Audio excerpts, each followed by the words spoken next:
तो सिंधु घाटी सभ्यता के बारे में हमने पहले पार्ट में बात की थी, ठीक है, कि कहाँ इसका उद्भव हुआ, कैसे खोज हुई।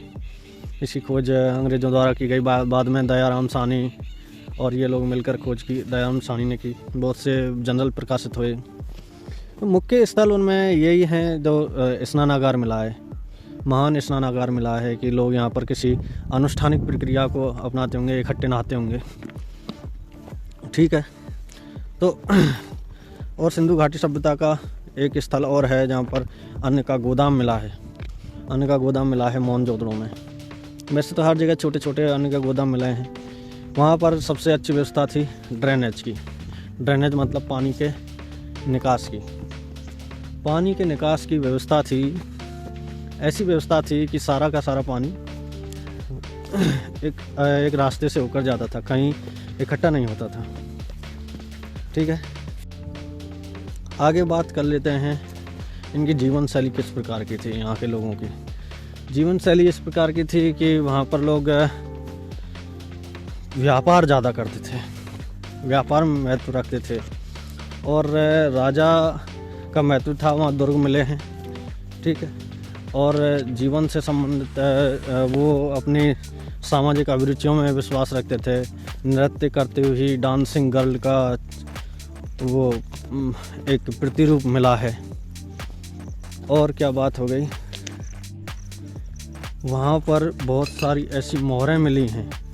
मोहरें मतलब सील जो लगाते हैं ना किसी चीज़ को एक स्थान से दूसरे स्थान, वो राज्य का संकेत देती हैं कि ये किसी चीज़ को ले जा रहे हैं तो उस पर मोहर लगा देते हैं ताकि वो जो चीज़ है वो सुरक्षित रहे, उसका पता चले कि जैसे आजकल की पैकिंग होती है, सील भी लगाते हैं तो उससे पता चले कि उसमें कैसे इस्तेमाल किया जाता था।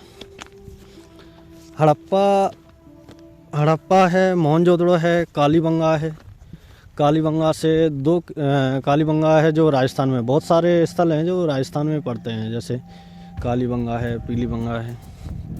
राजस्थान गुजरात में हैं बहुत सारे स्थल।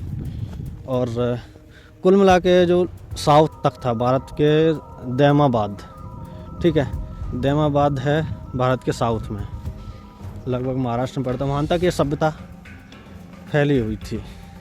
यहाँ पर कई स्थल ऐसे मिले हैं जो अच्छी सभ्यता का संकेत देते हैं। थोड़ा मोहनजोदड़ो हड़प्पा में शहरी सभ्यता थी, ठीक है। अब इस सभ्यता के बारे में विचार कर लेते हैं कि इसका पतन कैसे हुआ।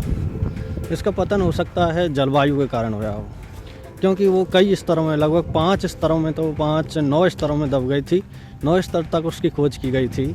और क्या हुआ था कि जब 9 स्तर तक खुदाई हुई, वहाँ तक भी अवशेष मिल रहे थे, लेकिन वहाँ पर क्या है, जो पानी निकल आता है ना, वो निकल आया था, तो खोजबीन बंद कर दी थी। तो इसकी सभ्यता का अंत कैसे हुआ, जो ये सभ्यता है इसका अंत कैसे हो गया। अंत हुआ है या तो जलवायु परिवर्तन हो गया, लोग वहाँ से चले गए, या सिंधु नदी में बाढ़ आ गई होगी, उसके कारण सिंधु नदी में बाढ़ आ गई होगी, उसके कारण इस सभ्यता का अंत हो गया होगा। या कोई हो सकता है आक्रमण भी हो गया होगा, आक्रमण भी हो सकता है दूसरे राज्यों का, ठीक है, दूसरी सभ्यताओं का आक्रमण हो सकता है। और सबसे बड़ी बात यह है कि यहाँ की जो लिपि है, देखिए बात है, यहाँ की जो लिपि है वो अनसुलझी है, वो अभी तक पढ़ी नहीं गई है, ठीक है। तो उसमें बहुत सारे रहस्य छुपे हुए हैं, उनको अभी पता करना बाकी है। हो सकता है भविष्य में पता लग जाए और भेद खुल जाए। अब समझ लेते हैं कि भारतीय समाज पर इसका इफ़ेक्ट क्या पड़ा है। भारतीय समाज पर बहुत सारे ऐसी चीज़ें हैं जो भारतीय समाज अब भी मानता है, ठीक है। भारतीय समाज में अब भी सभादान दोनों तरीके से होता है। भारतीय समाज में अब भी वो जो शिवलिंग मिला था उसकी पूजा की जाती है, पशुपतिनाथ की पूजा की जाती है, ठीक है। हो सकता है वो सिंधु घाटी सभ्यता से ग्रहण किया हो,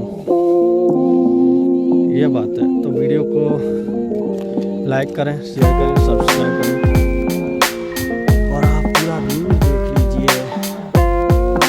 थोड़ा मज़ा आ रहा है, मैं एकांत में बैठा हूँ, आप सब्सक्राइब करो।